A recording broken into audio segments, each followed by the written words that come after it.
And welcome back, everybody. This is Movies and Beyond. I am Callum. That is Kyle. Kyle, how are we doing today? Very good, Callum. Quite surprised. Well, it's not really a surprise, but it was just more of me forgetting that we had an episode of House of the Dragon. I know how sacrilege of me, but hey ho. Hey ho, indeed, you did forget. Yeah, he rang me. He was like, "Mate, I'm round corner from home now. I'm ready to jump on and film." I was like, "Oh, cool. You watch House of the Dragon? We're on an episode of House of the Dragon." I completely forgot it was Monday. I don't know why. I think I just kind of had a brain fart as I was coming home. I was like, I swear there's something I'm forgetting. And it was like, oh shit, when you rang me, I was like, oh, it's fucking Monday, that's why. It's fucking Monday. It's fucking Monday. Yeah. Anyway, do you want to talk about who's having a good Monday?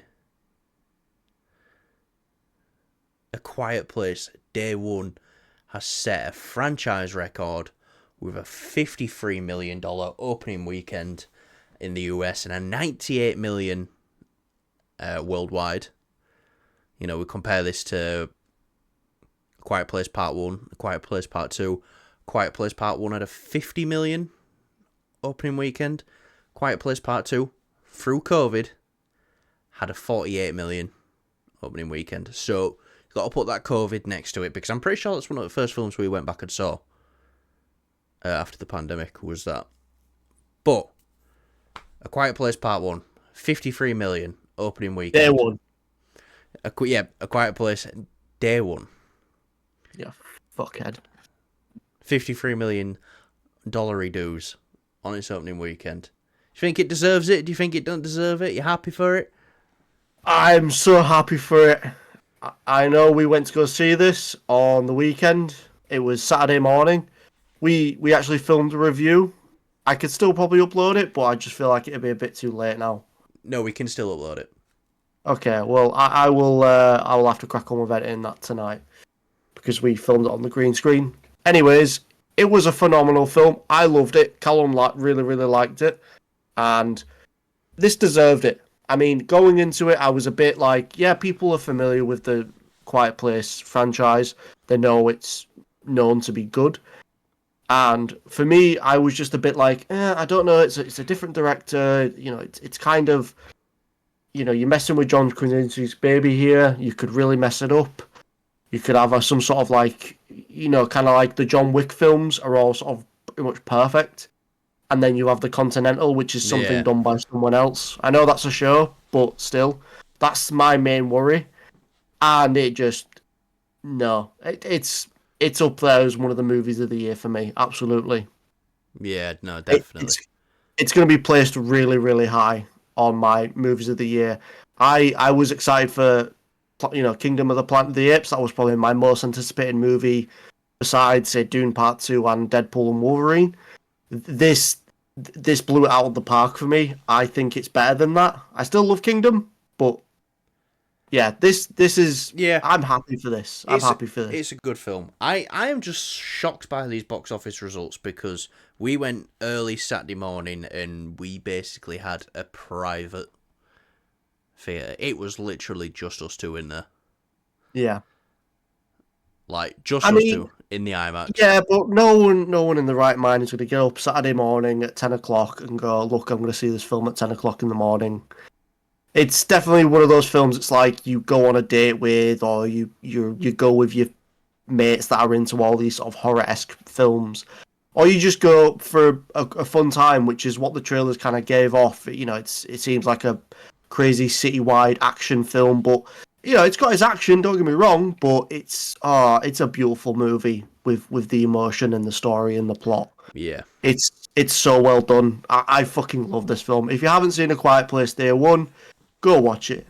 Go treat yourself. So, the box office is looking like it's back. Obviously, Inside Out, Inside Out 2 has just crossed $1 billion at the global box office as well.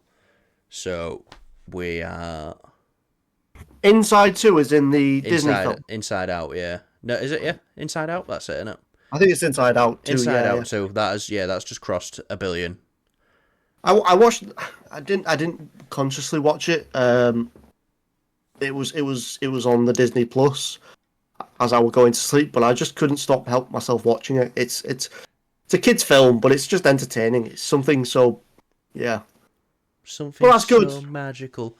So But yeah, it's good. because we've had some bombs this year, for sure. But it looks like the box office might be in a bit of a place of healing. And clearly Absolutely. I mean, putting stuff out there that people want to see. yeah. I mean, after Lightyear and a couple other things that Disney have But I'm been just talking putting about out. this year, like Furiosa. No, Like no, I know, but fucking, I'm saying like in the animation department, it's like it's kind of stepped up a little bit. If Inside Out 2 is doing well, which is good. yeah, I mean, very successful first film as well when it comes to Inside Mm-hmm. Out. So yeah. Anyway, let's get on to the next one. I have a big fucking forehead. You do, but that's all right. Yeah, yeah. Captain America: Brave New World has wrapped its reshoots. It's done. I feel like this has been going on forever. Like, No, the reshoots started in June, the beginning of oh, June, okay, and they were going for a solid month. That were okay. the gist of it. So it's wrapped its reshoots. It definitely wouldn't have made its Mayday. No, But look, something came out over the weekend about this having a budget of $350 million now because of the reshoots. I don't think Captain America: Brave New World is gonna. I don't think it's gonna break even. I think this might lose Disney money, but before everyone starts going, "Ha! That's what you get for being woke," I believe that this will be more of a, because I think they're gonna market the fuck out of this to try and get more money there. They've spent $350 million on the budget because of reshoots. I think they know that this film's going to lose money now already. I think they know that. But do you know what I think is more important to them right now? Let's make the film as good as we can and then put it out. If it loses money, that's fine. But let's make a good film. yeah. At Because least try and get some of that trust back in the brand. yeah, get that trust back in Because I'm saying it right now. This film's going to lose money. But I 100% believe they know that. yeah, And it was either put out the shit and damage the brand more, or put some more money into it. We should have got this right the first time. Our mistake. We'll learn from this. But you never know. If this film's great word of mouth could carry it to being a box office success. yeah. I would very much like this film to break even because I love the character and I love obviously the legacy of the character and the mantle itself. So it'd be nice for it to get some love. It deserves it. Yeah. Obviously, with the things behind the scenes, it's nothing to do with the love of the character. It's just unfortunate events have unfolded. We went through a rocky period of management. Yeah. And it seems like once certain people got put back in charge, it's like, right, no, what you doing? This film was finished last year. We did a story last year about this wrapping filming. Yeah. And now Marvel always plans reshoots in its filming. They always go in and plan it because it's like, look, if we can have a chance to go back in and change something, let's do it. Let's put that in the plan. But it was extensive reshoots. It wasn't just like a week. It was a full month. But they've done it. They've pulled through. But yeah, obviously you want this film to do well. I want this film to do well. Do you think they're coming at it from the same angle that I think they're coming at it, though? Let's just make a good film and not bother about. I'm gonna say maybe. I agree with what you're saying. I just don't know if that's what's happening. I think that's probably partially what's happening. I think they're still aiming to definitely make some money on this because right now. Yeah, no, that's 100% the goal. Is make money. But I think they know If it doesn't, it's because it's their fault. If it doesn't, because they got it wrong the first time. It won't be down to, people having no interest in this character. Because I think people do have an interest in Sam Wilson as Captain America. Yeah. Falcon and Winter Soldier, when that were going on. Now you got to put it in perspective of like, this was 2021, beginning of 21, COVID was still quite a big thing. And, people were clamouring for that Marvel entertainment, and, the views on Falcon and Winter Soldier was going up and up every week. Yeah. So no, yeah. I'm looking forward to it. It's sad that we had to go through all this. It's like, I wish Marvel could have kept that momentum after Endgame, which they kind of did. They've kind of been on like a really high or really low. There's no a lot of people seem to think it's just been sunken ship the whole way. When I think, it's been like this. I want to say this, Colin. The people that say that Marvel is like dead, it's in the trash, it's shit, it's crap after Endgame or whatever. It's like, yeah, but you always say that, and then you go, except for Guardians 3, Spider-Man, Shang-Chi, all these great films that we still got. Oh, so you're not going to watch Deadpool and Wolverine? Well, I'll go see that. I'll go see that. Yeah, well, I thought Marvel were dead. I thought you were done with it. It's like the people with the Acolyte reviewing the Acolyte. It's like, I'm done. Why are you still talking about it then? Yeah, be like us. We are done with the show. Yeah, we haven't fucking mentioned it. All we've done is throw it in everyone's faces that we're not talking about it. This is the thing. It's very backwards. These people. It's like, we don't want this, and they still watch it, and because say like this is getting eyes, this is getting viewership. Yeah. It's to the company. They don't care. They do care about critical, things like that. But when it's, when it comes down to views and it's making money, it's getting numbers, yeah. It's you're gonna get more of it then. So what we do is we do the thing. It's like, we're not gonna pay to go see a film if we don't, if say we didn't like it, or well, we would see a film, we'd give a chance, absolutely. But if it's like a show, we'd stop watching it. I stopped watching Gen V after the 3rd episode. I didn't like it. Callum still liked it. Callum talked about it. I didn't. And then, it's the same with Madam Web. We just walked out because this movie seems like it was a fucking disaster. Such the right call, walking out of Madam Web. And again, we didn't speak about it on the channel, and we went and grabbed a pint, and that was it. The end of. Yeah, no, it felt quite liberating actually walking out, I will say. Yeah. So yeah. Anyway, let's get on to the next topic. Quite a big one actually. Funny that you're speaking about Star Wars.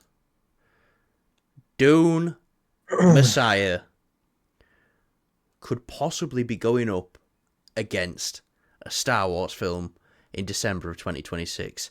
Now, I believe it's May of 26 that the Mandalorian film's coming out. So that only leaves one film that it could be. The Rey film. The Rey movie. People, I've heard a couple of whispers around that this is just basically episode 10. Episode 10, yeah. And it's like... Which we've been saying on the channel all year. Yeah. When we talk about it. Now look. If Dune and the Star Wars film come out on the same day, 10 years ago, you would have said that Star Wars film is going to walk all over the Dune movie.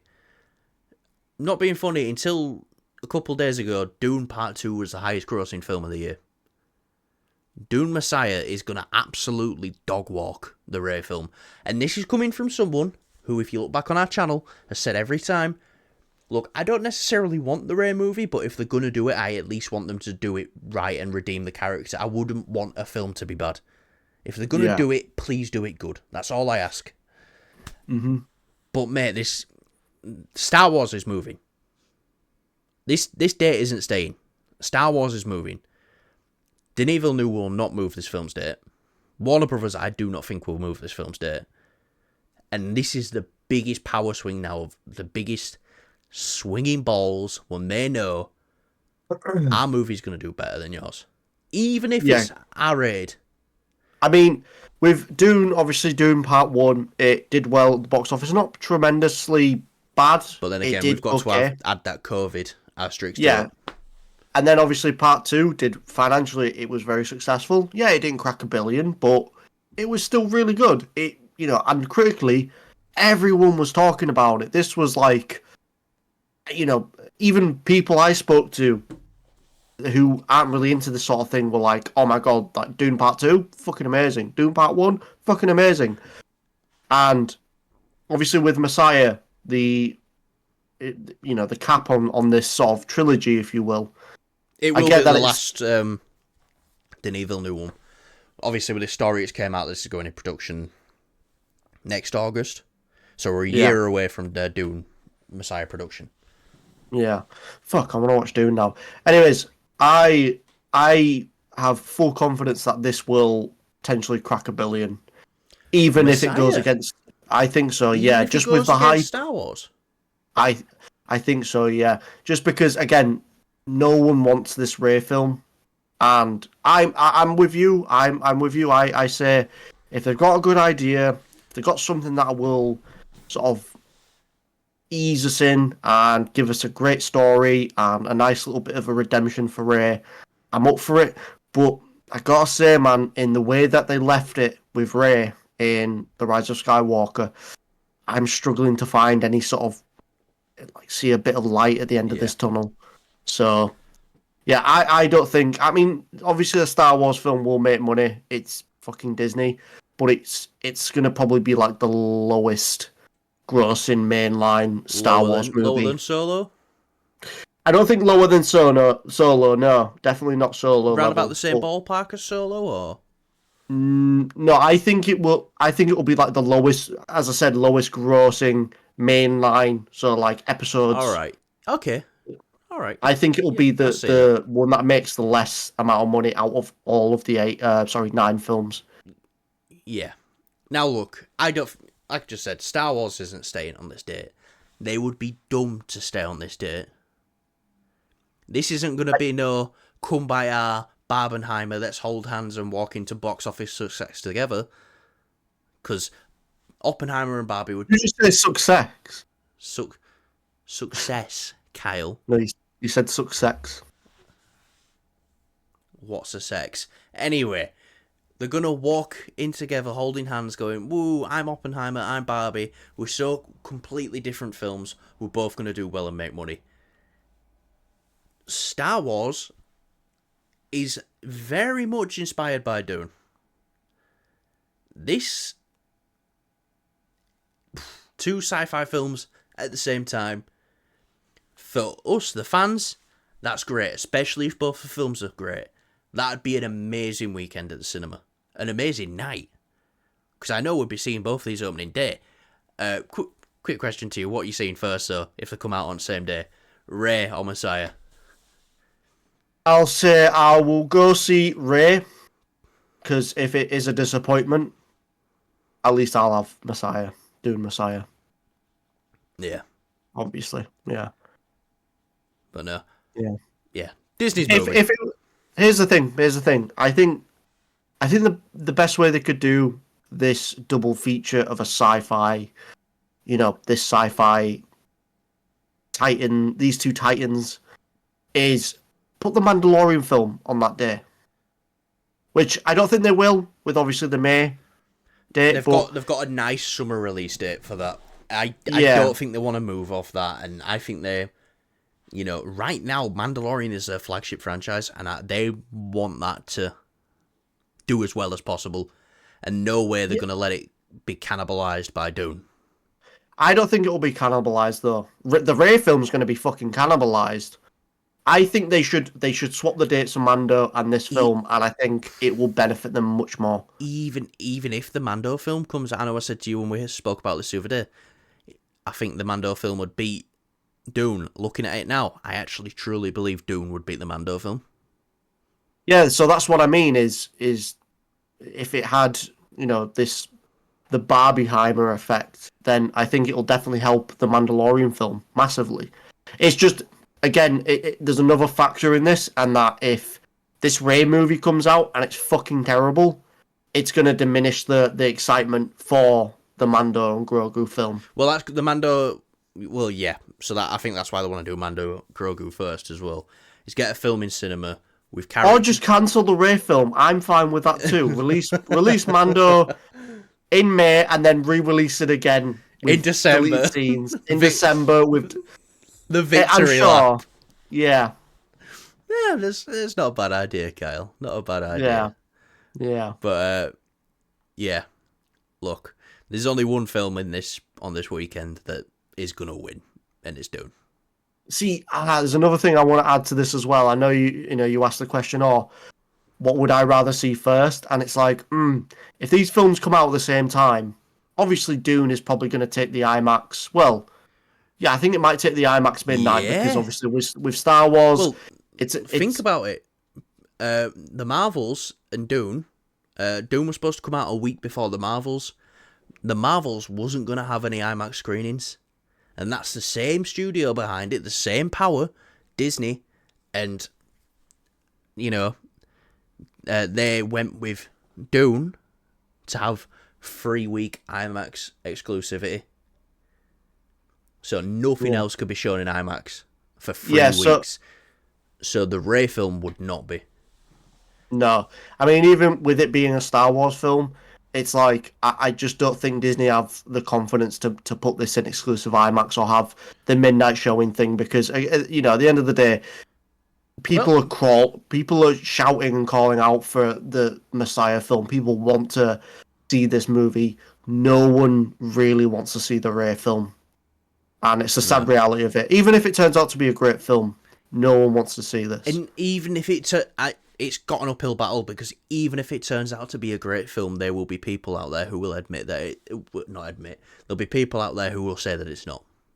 Yeah. And it's all subjective, but even if it is truly great, it's still got a climb like that. Going back to your question, though, that you asked me, I was like, I'd rather see the Star Wars film first than Dune. The reality of it is we'll probably see Part 1, Part 2 in like a triple feature where Dune Messiah releases at midnight and we'll be seeing it at midnight, which I'd rather do that. It's, with getting to see these films again in the cinema, even if it's not IMAX Part 1 and Part 2, I'll be excited.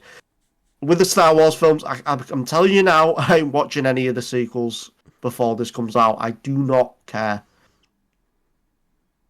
I'm sorry. I'd rather go watch all of The Mandalorian, despite having the weaker season in 3. I'd watch Ahsoka if that has anything to do with the Mandalorian film. Yeah. You do know before the Rey film comes out, we are watching Force Awakens, The Last Jedi, and Rise of Skywalker. So we can review them on channel. No. I'll just go, yeah, it's Star Wars movie, yes. Yes. It has lightsabers. Yes. Yes. Oh, do you know what? That actually make a pretty fun video because we've actually got some lightsabers, haven't we? That'd be cool with the green screen and everything. Yeah. This belongs to Rey Skywalker. Yeah, no, I actually have, I'm a collector and I love the boxes. I love keeping the boxes for everything. For that lightsaber, it says Rey's lightsaber and I'm so close to binning it. I actually have 2 of those boxes because obviously you got the one from me as well. So, yeah. The dodgy one. It's not necessarily super dodgy, it's just missing a couple pieces. Anyway, shall we get on to our next topic? Our final topic, the one that Kyle completely forgot about. It'd have been so funny if we got to this point in the show and you hadn't seen it yet. Yeah, I think it would. House of the Dragon, Season 2, Episode 3. Boy, we keep shooting for the stars with this show. I'll just quick overall thoughts, Kyle. What do you think of this episode? Where would you rank it among the 3 we've already had this season? It's definitely stronger than the previous episode. I gotta say, the Daemon stuff is it's interesting towards the end of that little... Yeah, spoilers, by the way. Yeah. Full spoilers. We've got Millie back for a bit. That was nice to see.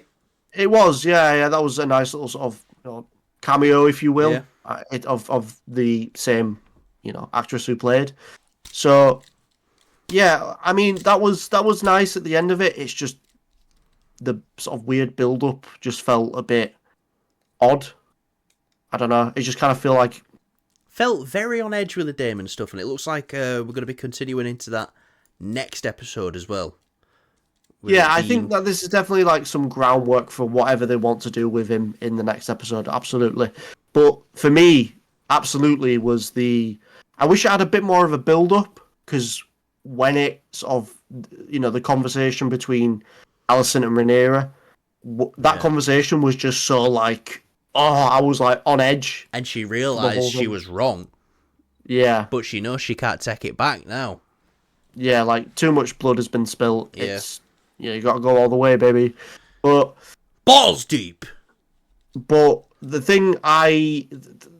one thing I kind of was like, is just it could have built it up a bit better. Maybe we had like some, I don't know. It just felt a bit like, I can sneak you into the castle, and it's just kind of like, we're there. Well, I no, felt they like didn't sneak into the castle. I'm pretty sure the no, not the castle. Sorry, the Scepter Baelor. I'm pretty sure that's what that is. I'm pretty sure it's that too. But yeah, that's like my only sort of gripe I think with the episode, and obviously the Damon stuff being a bit slow and probably like the weakest scene wise. Not Damon being weak, just the weakest we've had of him. Yeah, he knocks that motherfucker out. So, I mean, I love it when he first arrives at Harrenhal, and he lands on top, and he comes down the stairs, soaking wet. Then, yeah, and after that, it just kind of slows down, and then it picks up a little bit towards the end for his little bit in the episode. One thing I do want to mention is the scouts and stuff, and with obviously the little dragon chase they had. Yeah, that was visually very, very cool. Baelor on a Moondancer. Yeah, that were cool. I got to say this as well. I know that probably Daemon's dragon is Caraxes is your favorite.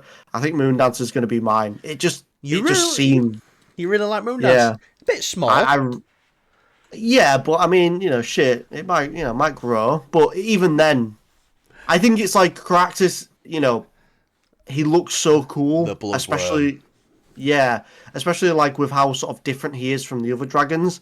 I feel like the same with, it's just the size is like the only thing that's not as grand, I guess. Well, but they've definitely sized it up from the book.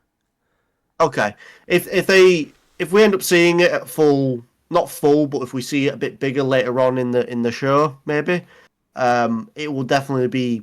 I think it'll stand out quite well from. Yeah, because it's quite bulky, isn't it? It's quite bulky. It's Yeah, it's just the textures of it as well. Like it's a very, very cool looking dragon. Again, probably my favorite.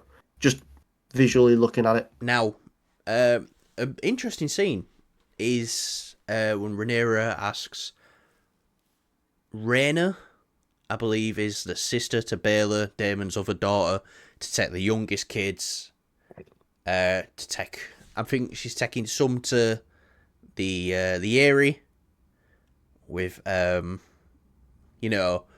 Bronn has the fight in season 1.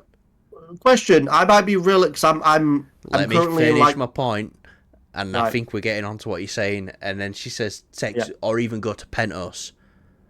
Pentos is where Daenerys Targaryen was in the first season. She's going with them clutches of eggs. She takes 4. We know Daenerys has 3. Them eggs look awfully similar to Daenerys' eggs. Do you think they will ultimately end up being Daenerys' eggs? The ones that she takes to Pentos? Likely, I think so. It only makes sense, doesn't it? Yeah, my point on that scene was something different. The kids, the little kid that went "Mummy" to Rhaenyra, who's the father? Well, do you want the official father or the actual father? Is it a spoiler? Because I can't remember. So, right, we've got Jacaerys, who's her eldest, who was with the black hair. Yeah, who was at the wall with Cregan Stark in the first episode.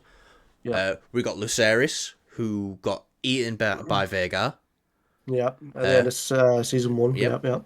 We've got Joffrey, who was born in the beginning of episode 6.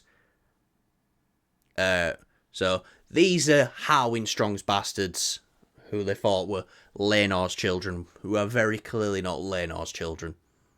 Yeah. So Okay. Lucerys, Jace, Jacaerys, and Joffrey. So they're her 3 children to Laenor. It's just, and the blonde ones are their 2 children to Daemon. I'm pretty sure one's called Viserys and one's called Aegon. Okay. So yeah, she's got an Aegon as well. Yeah.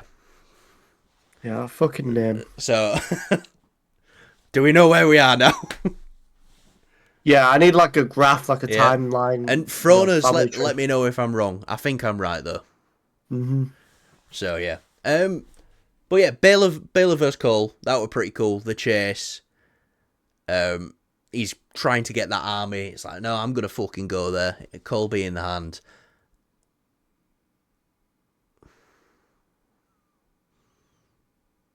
So I had something stuck in my tooth. Colby in the hand. I do not like Colby in the hand. Now, for the story, I like it, but I do not like it. It's like, oh, you fucking cunt! I just want to punch you in your throat. I mean, his armor's pretty cool, where it's got the hand. It reminds me of Tyrion. Yeah. For the Battle of the Blackwater.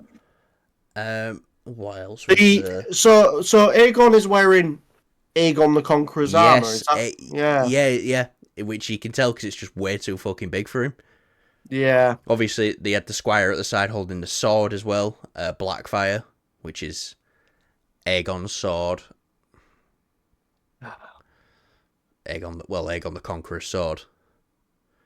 And it's got the Conqueror's crown. Did you see that on the table at the back? I didn't see it. No. Yeah. Yeah.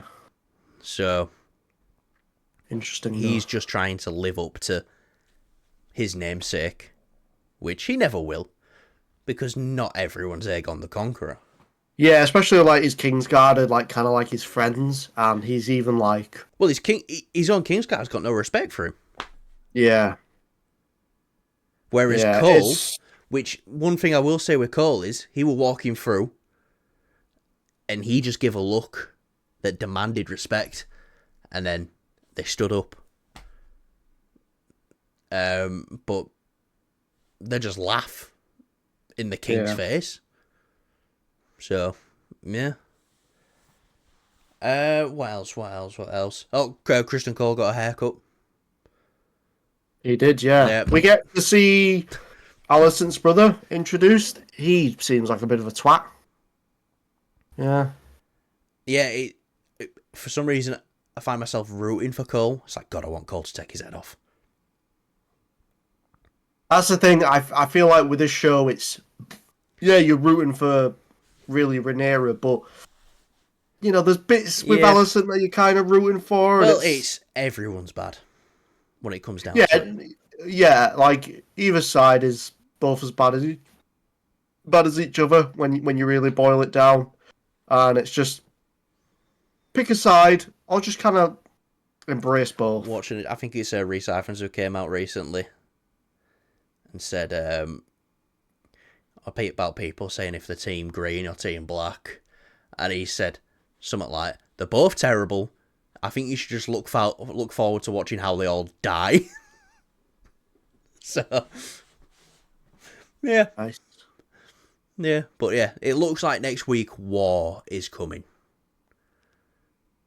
I feel like we've been saying that now for the past couple of episodes. Yeah. They've just been slowly teasing us. I mean, war, like, with this war, it's massive. So, of course, they kind of want to... They don't want to jump right into it. But, yeah, no, it's still coming. We're just sort of seeing effects. And it's sort of like adding in loads of stuff until this thing pops open, and it makes that pop even more impactful, which is obviously the war going on. So Yeah. that's how I think they're going about it. Yeah, no, definitely. Anyway, a couple more standout scenes. Um, we saw a blowjob. That were cool. All right, yeah, we did. Um, some full frontal fellatio, just what we like. If I had a keyboard to snap, I would. Oh, I do. Can't be asked. We saw some aim and penis. That were pretty cool. Well, do you want to review that? No. Okay. Well, that'll do us for today then. Oh, you wanna? What are you rating this episode? I give it an 8. An 8. Yeah, I'm with just you for on the that. dragon stuff. I'm Yeah, with you on that. yeah. Not the strongest episode this season.